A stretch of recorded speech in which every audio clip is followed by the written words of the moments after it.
Good morning, everybody. This is Jeff J. Brown in China Rising Radio Sinoland in beautiful Shenzhen, China, and I am incredibly honored to have on the show today Mr. John Hall, who is in New Mexico in the United States. How are you doing, John?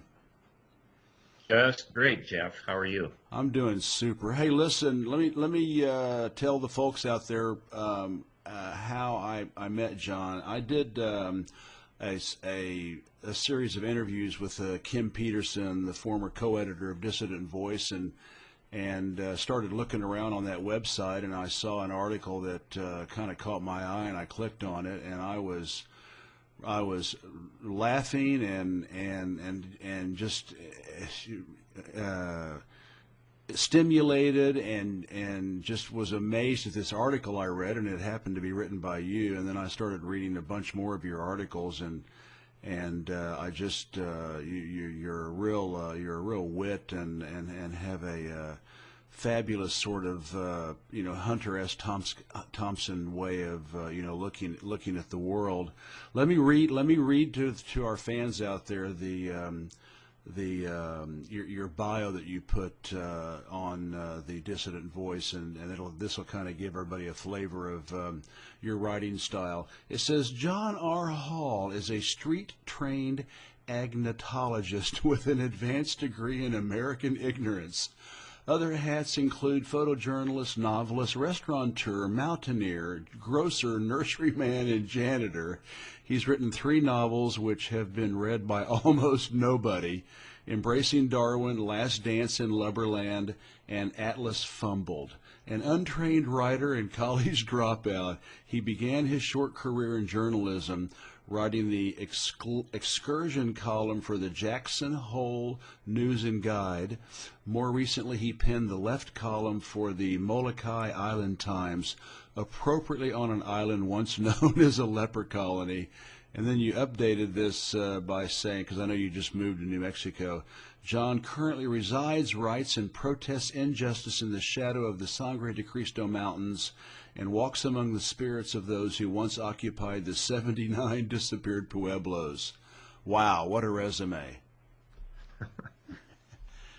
Hey, listen, I wanted to, your writing is very acerbic and very biting and very, your satire about American culture and politics in particular, and Western civilization in general is really spot on and would be considered radical by most. I hate that word, but by mainstream you would be considered a radical in your own right.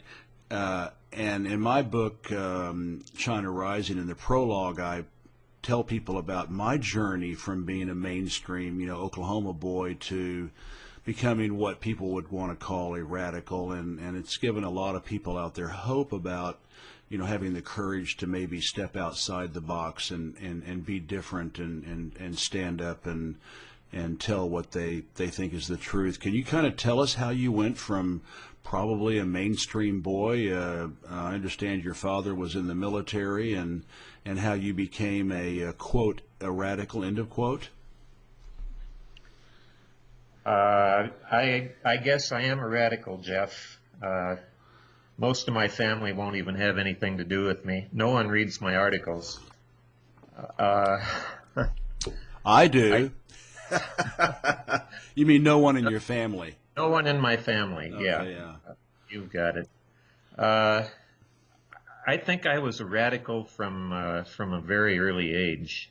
I saw through the whole Santa Claus scam when I was about 4, and I knew my parents were lying to me. I always wondered why, and I always felt like I could see through the lies pretty much all my life. Graduated from high school in the Scottsdale, Arizona school system in 1966. So about that time, the draft board was hot on my tail. I bet. I was never that good a student. I always felt that that was somewhat of a scam too. Uh, I enrolled in Arizona State University, 1966, in the fall. Uh, Reserve officers training was. Oh, you were in ROTC. I was in ROTC for one semester. Wow. ROTC. I also enrolled in an aeronautical technology program. I had grand ambitions to become an airline pilot. Okay. When I realized that being in the military was probably going to be a prerequisite for that, I quickly decided that it wasn't for me. Dropped out of ASU and enrolled in a junior college. Became a business major. That didn't work. Went on and became an English major. Eventually, in 1969, before finishing my fourth semester of college, I called it quits. I was getting most of my actual education through the ingesting of illegal drugs at that time. You, me, and a bunch of other people. Yeah. And anyway, I spent the winter of '69 and '70 in Yosemite Valley and made a lot of drug runs to San Francisco. I was a janitor there. Finally, the draft board caught up with me. I'd lost my 2S deferment, of course, became 1A. They drafted me in 1970. I did everything I could to, well, I'm sorry, back up.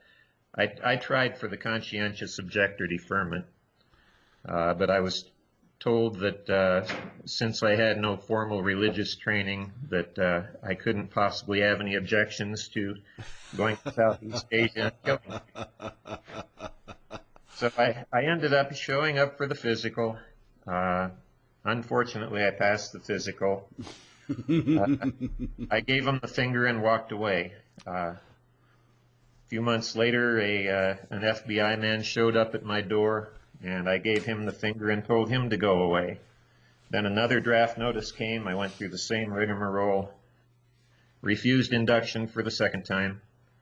About this time, everything was just flying apart in the United States of America. We had Kent State. Oh, yeah. Huge protests in Phoenix area where I was. A little after that, I went to the Yippee Powwow at Disneyland, where we occupied Tom Sawyer Island and had a smoke in. And oh, that's great.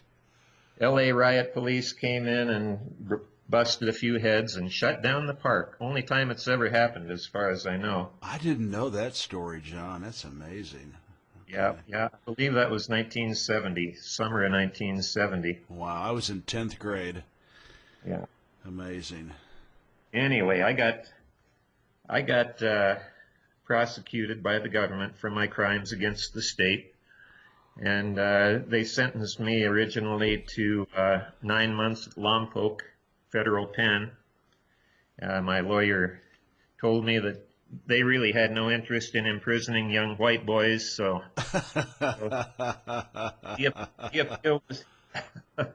I know it's funny, but it's true. Unfortunately, you're right. If you were dark-skinned or poor, you would have probably gone to prison. Absolutely. Anyway, I ended up doing 2 years alternate duty in a hospital, and spent the next 30 years not being all that much of a radical. It was kind of overpowering at my young age. I didn't really share the information with that many people. I'm kind of ashamed that I wasn't prouder of what I did, but yeah, it's amazing. You were the classic civil disobedience. I mean, Henry David Thoreau and many others of the the 19th century, 1848, the spirit of 1848 would have been very happy to support you. Right, right. I read Thoreau's essay on civil disobedience back then too, as some inspiration, I guess. Anyway, Absolutely. I became pretty mainstream for about 30 years until about 2002 when George Bush and Dick Cheney started screaming about dropping bombs on Iraq. And then I kind of came apart at the seams. And I was living in Jackson Hole at the time, Jackson Hole, Wyoming. You know, for our fans out there, that's a very famous snow skiing mountain resort in Wyoming, and it's considered to be, upscale, and it's like where Robert Redford and Julia Roberts and actors and glitterati will often go snow skiing. So it's quite an upscale play and very, very beautiful. Go ahead. Uh, well, long about that time, I decided that nobody was stepping up to the plate, so I'd run for president. I, I announced my intentions to run for president of the United States in Dick Cheney's hometown. Oh, that's right, because he is from Wyoming. That's right. Yeah, in fact, I used to know Dick. I doubt if he remembers me. Oh, that's funny. Oh, that's hilarious. Anyway, that never came to be, of course. But at about that point, I started doing a little more reading. In fact, a lot more reading, and I quit writing my excursion article and started writing political stuff. Started doing a lot more reading. Howard Zinn. Oh, absolutely, yeah. Chalmers Johnson, Michael Rupert, Chomsky, Arundhati Roy, Hunter S. Thompson. Thanks for the comparison, by the way. Yeah, well, you have a lot of similarities. I hope I don't end up with my brains all over the wall. But, well, I tell you what, that is an amazing story, and so you started writing. I mean, the Dissident Voice is a big time anti-establishment website. You must have a lot of people reading your articles. So hats off to you. I think it's an amazing story. I don't know. It's the only life I've ever had. I guess it's amazing. It seems kind of ordinary. Let me ask you. I've lived overseas most of my life, and we recently moved back to China in 2010, and it's just been. And I was just like you. I actually moved back to the United States in 2001 on the first airplane allowed back into the airspace from Paris. After the false flag 9/11 in New York City, and we lived there from 2001 until 2010. Right during the Bush, Bush world, and was really brainwashed and completely, well, I'll just admit it, I was completely brainwashed. And I mean, I had some radical, idea. I mean, I guess I would be called sort of a white boy liberal, who didn't have to worry about, about starving to death, and pretty, fairly comfortable existence compared to, 90% of the world's population.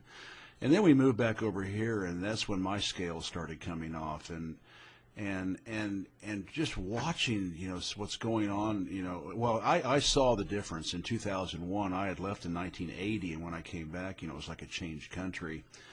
And I mean, the country just seemed poor and run down, and poverty and selfishness and meism and commercialism and buy, and it seemed like an extremely dysfunctional society, and I didn't realize that until I left it. I mean, I just thought it was normal, and then we came over here in 2010, and I saw a completely different, for the second time. And could you just tell us the state of the states, the state of the United States, where it came from, where it is, and where you think it's going?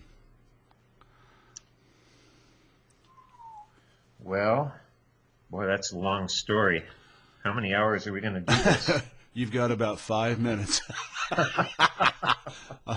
I'll give you 10. Well, most of the founding fathers we're supposed to be looking up to, were slave owners. Absolutely. And basically the whole Revolutionary War was fought because the rich guys in this country realized what a good scam England had going on, and they decided to take over the show themselves. That's colonialism.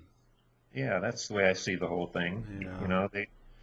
The history of the Great American Holocaust is one of the most horrible abominations. Well, the most horrible abomination in the history of mankind, as far as I'm concerned. Yeah, the massacre of 100 million Native Americans in North and South America. Exactly. Yeah. The Indigenous Peoples' History of the U.S. by Roxanne Dunbar Ortiz documents the whole thing. Where it's going, I don't know. Unless somebody breaks its legs, it's headed for a nuclear holocaust, more than likely, unless we're lucky enough that the economy completely collapses before that. Yeah. Do you think, I asked this question to David Rovick, if you've ever listened to his music before, but if you haven't, I'll send you his link. He's a great songwriter. And radical, communist, socialist. I mean, he's just have you ever listened to David Rovick's? No, I have not. Okay, well, I'll send you his links. You can listen to his music for free. But anyway, I was interviewing him, and I asked him, because he had a song about all this police brutality going on in the United States, and I asked him, do you think that this is something that's just kind of new that has popped up as the United States has slid more and more into a police state and a fascist state, or do you feel like that this brutality and violence against minorities and poor people have been going on for a long time? Which do you think it is? Do you think it's been a kind of a continuum and it's only now become more manifest, or do you think it really has increased in the last 10 years? No. I think it's changed its complexion a little bit, but I don't think it's changed its intensity much at all. Yeah. At least if you travel into the southeast, you're not going to find a dozen black folks hanging from magnolia trees.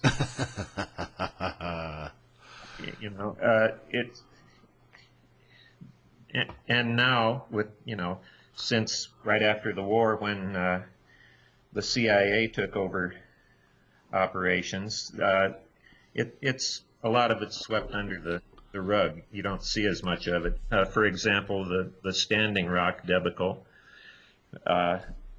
You have to pretty much go online to find out anything about it because the network news completely ignores it, as they're supposed to do. And anytime there's a police shooting of a black person, it's downplayed and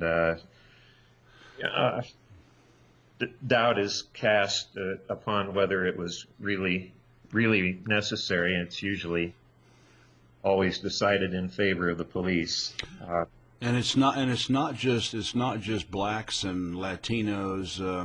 I just showed my students who have this fawning adoration of the United States, and I'm trying to disabuse them of that. But where was it? Was it in Hawaii or somewhere out west? A 60-year-old Chinese guy with a green card was sitting in his van playing a video game on his just sitting there in his car, and a security guard walks up and blows him away. And I told my kids, I said, chances are you'll never hear about there's no follow-up, and that security guard will walk away free to do it again. It's just amazing, this happens. I mean, I know there's a lot of protests and stuff, but it's like a peep in the dark, you know, and a tsunami of violence. It's really unsettling. I just don't. I know you live in the United States, but I'm scared to go back. When we went back for our daughter's wedding in 2014, I was even instructing our daughter who went with us to China in 2010, and we came back for the wedding in Oklahoma City. And I mean, this is the sad state that the United States is in. I had to explain to my wife and my daughter how to act if we get pulled over in a car, you know, if the police pull us over, and to put our hands on the dashboard, and to not look the officers, you know, in the face, and to move very slowly, and you know, I mean, this is where we are. I mean, this is where we are. And I said, if anything happens, whatever you do, don't call the police, because they will come in. They could. There's no guarantee, but they could come in, guns blazing, shooting everything that moves.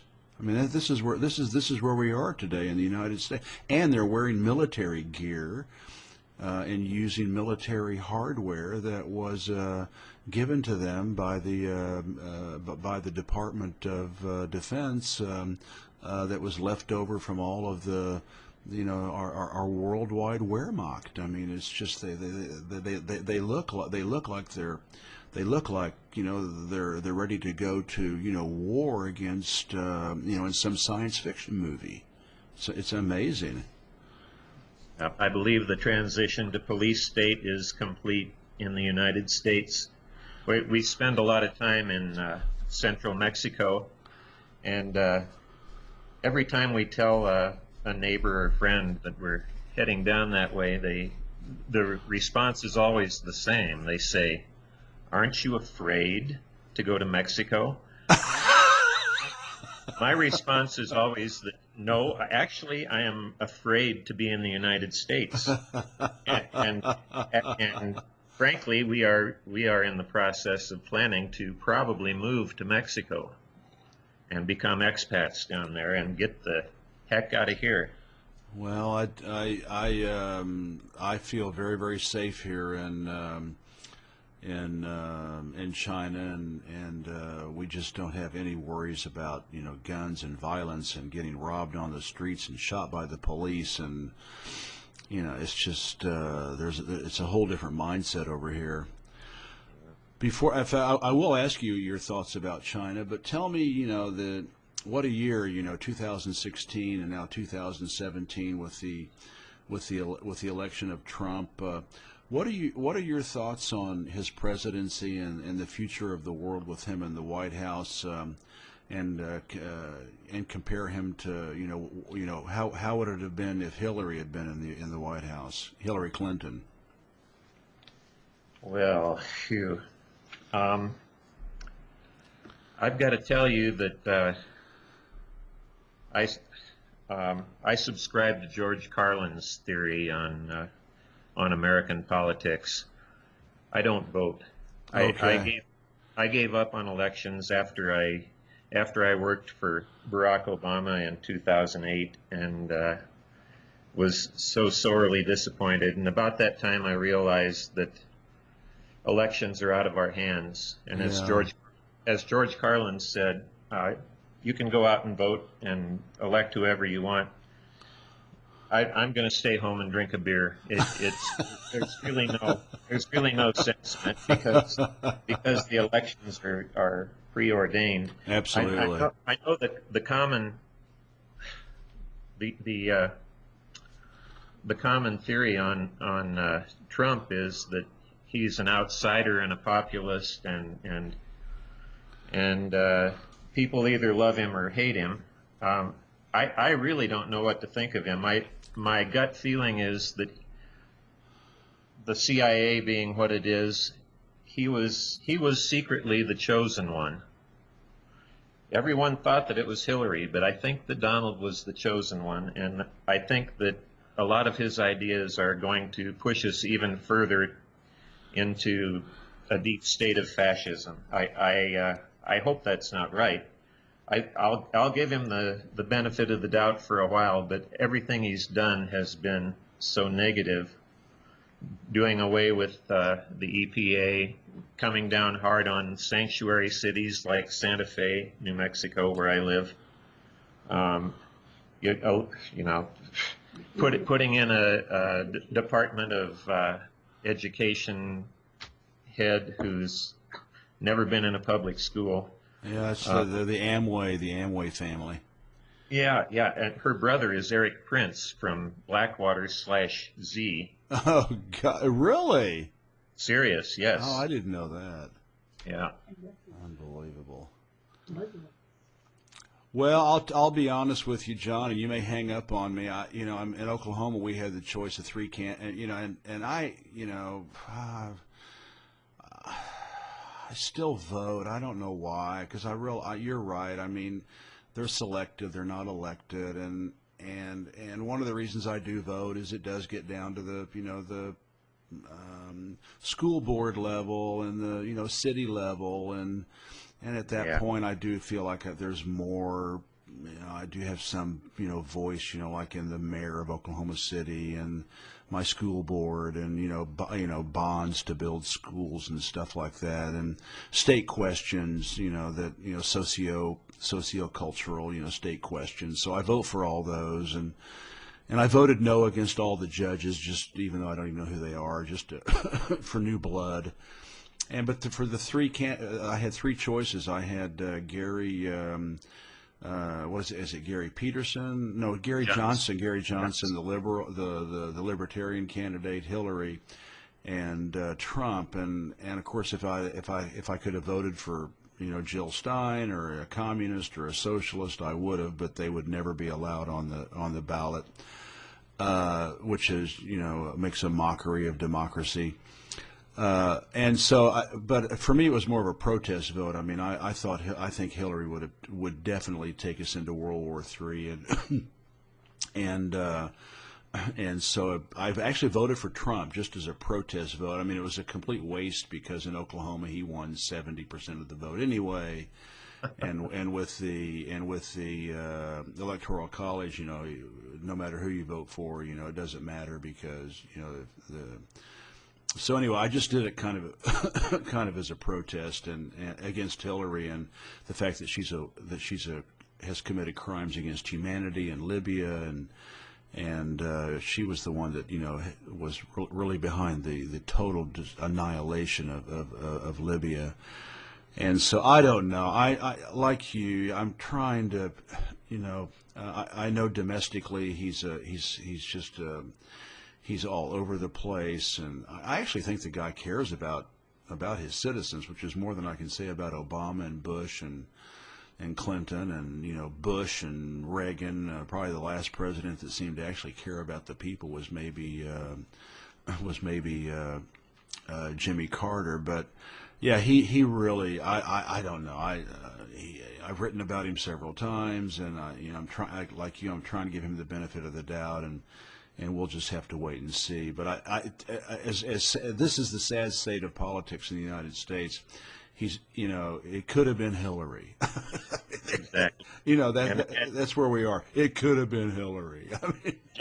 Jeff, I got to tell you that if I bit the bullet and voted, and it was between Hillary and Trump, I would have voted Trump. Yeah, because Hillary was such an abomination, and what she did, in Libya is just, one of the war crimes of the new century. Yeah, among many, unfortunately. Yeah. I want to ask you one last question, John. You obviously are a very astute follower of the news, the current events around the world, and again, I'm going to encourage everybody that listens to this to really go back and read your articles, and I'll put all the links. You recently started writing for the Greenville Post, and so I will put all those up. Just give me your impressions of China, President Xi Jinping, the Communist Party of China. Although I'm not supposed to use the word communist. just your overall impression of China and its leadership. How does it look to you from Santa Fe, New Mexico? Well, Jeff, thanks to you and your three-part interview with Kim Peterson, I have a completely different view of China. I've always been a fan, and I think I've always been a communist, at least at least an extreme socialist. I'm very honored, by the way, that you've chosen to do an interview with me. I'm honored and surprised because nobody knows who John Hall is. Well, I'll help get your name out there, and I'm sure people will, once they start reading your stuff, you'll have a lot more readers after this. Okay. Well, the difference between your descriptions of China and the CPC and the president of China, whose name I still can't pronounce. Xi Jinping. Xi Jinping. You're good, man. It's apples and oranges. I'm sorry I've lived to be so old without ever traveling to China. And I'm gonna put it on my bucket list and maybe when I'm knocking at your door. Well, you will have a warm reception. All right, and the invitation is open to you. I think I extended it a while back when we first started communicating to come visit us in Santa Fe if we haven't moved to Mexico by then, and maybe go climb one of the mountains in the Sangre de Cristos. It's funny you bring that up because for my 60, I was in the United States for our older daughter's wedding in 2014, and that just happens to be when I turned 60. And my two college buddies and my two college buddies actually showed up for the wedding, which was really sweet of them, and so we actually took off together after the wedding and drove to Santa Fe and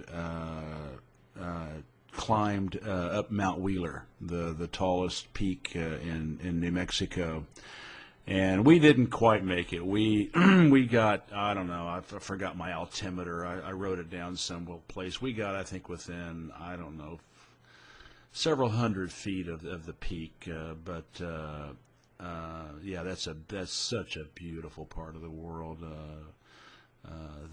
Those mountains there are just spectacular. So I have almost ascended the tallest peak in New Mexico, Mount Wheeler. A lot of mountains to climb in that part of the country. Yeah, indeed. I've kind of given up on my mountaineering. I used to do quite a lot of it, northwest Wyoming and some in Mexico and Argentina. Well, you said you told me before the show you're 69 and I'm 62, and so we're not exactly spring chickens anymore, but well, listen, John, this has been an amazing interview. I just love you reading your stuff. I'm ordering books, and my son-in-law's parents are being nice enough to accept shipping to their house. So I don't want to bother my mother. She lives in a pretty small place, and so I'm sending these books. I'm going to come back to China with a suitcase of books that I've already ordered. And so I'm going to actually go on Amazon and order whatever it is that's available that you have, and definitely read your three books if they're still available. And so anyway, this has been wonderful. I love talking with people like you that just have gone through this same sort of arc of understanding about how. And I hate to say it, but I mean, how mythical much of what we learned is unfortunately the truth. You obviously caught on a lot earlier than I did. I didn't really start putting it all together until 2010, and And for me, it was the World Trade Center building number 7, just imploding that sort of started it for me. And coming back here and seeing a non-capitalist country, just doing amazing things for its people. So, and by the way, in my last, I just had an interview with Ramsey Clark. I don't know if you heard that, but I told him, last year I joined the Communist Party of France because as a way to totally reject capitalism, and then I also joined the International Workers of the World. So it can be done. We can actually stand up and make a statement that completely rejects the status quo of Western capitalism, colonialism, and imperialism. So, well, anyway, this has been a wonderful interview, and I want to thank you again for getting on. You're a treasure. You're a great writer. You're eloquent, funny. And you hit the nail on the head, and I really hope that a lot of people out there get to know you better on Dissident Voice and the Greenville Post. One last thing, Jeff. Please. I have never read a book online, but I do plan on eventually breaking down and reading China Rising: Capitalist and Socialist Destinations. Well, I was so disappointed when I found out it wasn't in print, but I am going to do that. Well, I tell you what, I will give you a copy. I will send you a copy to reciprocate your time and trouble for doing this interview. And it is supposed to be out in print. I know Punto Press is working hard away at it. And it's Amazon is waiting to approve it, and the formatting and all that. But in the meantime, I will send you an ebook, a PDF of it, and so that you can read it at least on your computer until the print version comes out. How's that sound? Oh, thank you so much, Jeff. The honor has been all mine. I have totally enjoyed chatting with you here. Well, listen, John, take care, and I'll let you know when this thing gets posted, and we and I will, of course, stay in touch, all right? Indeed. All right, take care. Go ahead. Hasta la victoria siempre. Hasta la vista, baby. Talk to you later. Bye-bye. Adios.